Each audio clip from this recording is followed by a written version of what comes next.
পনির পছন্দ। দেখুন রেসিপিটা আমি কিভাবে তৈরি করছি। হয়েছে মশলাটা জাস্ট অসম। আর দেখুন এত সুন্দর লাগছে, যেরকম দেখতেও সুন্দর তেমন খেতেও সুন্দর। আমি অল্প একটু তেল দিয়ে দিয়েছি।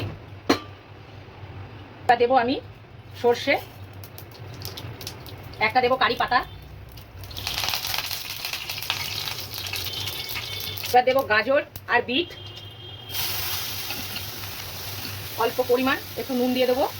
একটু ভাজা ভাজা করে নিই। এটা আমি মশলা বানাবো। আমি বানাবো পনির পছন্দি, তাই আমি এই মশলাটা করে নিচ্ছি। পনিরটা এইভাবে সুন্দর করে কেটে নিয়েছি, সবগুলো দিয়ে পরিষ্কার করে ধুয়ে রেখেছি। ততক্ষণ এই মশলাটা আমি বানাচ্ছি। এবার কাঁচা লঙ্কা দিয়ে দিচ্ছি, ঝাল দেবো। কাঁচা লঙ্কাগুলো মাঝখানে দিয়ে দিয়েছি। এবার দেবো একটু অল্প পরিমাণ হলুদ দিলাম, পরিমাণ মতন লঙ্কা, ঝাল লঙ্কার গুঁড়ো দিয়ে দিলাম, গোলমরিচ,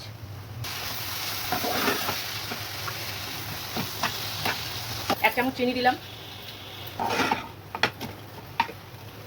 কর্নফ্লাওয়ার দেবো, কেননা যাতে না মশলাটা ছেড়ে ছেড়ে যায়। দেবো বাদাম, চিনেবাদাম ভেজে রেখেছিলাম, দিয়ে হাফ ভেঙে নিয়েছি। ধনে, জিরে, মৌরি, শুকনো লঙ্কা সব ভাজা গুঁড়ো করে দিয়ে দিলাম।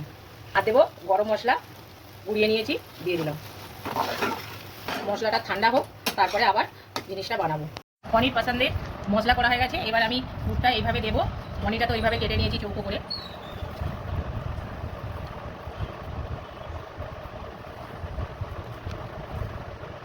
মশলাটা সুন্দর করে পুরটা দেখুন মোটা করে দিচ্ছি। এবার এরকম চেপে দিলাম। স্যান্ডউইচের মতন লাগছে দেখুন, আর কত সুন্দর লাগছে দেখুন।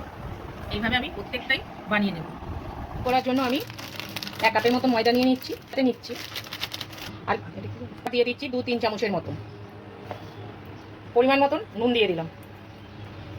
এবার পরিমাণ মতন জলটা আস্তে আস্তে দিয়ে আমি ব্যাটারটা তৈরি করে নিচ্ছি। সুন্দর হয়েছে। আর গোলমরিচ অল্প একটু দিয়েছি গুঁড়ো, সেটা দেখানো হয়নি, তা আমি মুখে বলে দিলাম। দেখুন, আর এইভাবে আমি ফ্রিজে রেখেছিলাম, জিনিসটা বসে গেছে খুব সুন্দরভাবে। আর আমি এদিকে কড়াইতে তেল দিয়ে দিয়েছি। এবার আমি তেলের মধ্যে ছেড়ে দিচ্ছি। সুন্দর করে ভেজে নিয়েছি, এবার উঠিয়ে নিচ্ছি। পনির পছন্দ কমেন্টে জানাবেন। আর ভালো লাগলে অবশ্যই লাইক, কমেন্ট, শেয়ার আর আমার সাথে থাকবেন।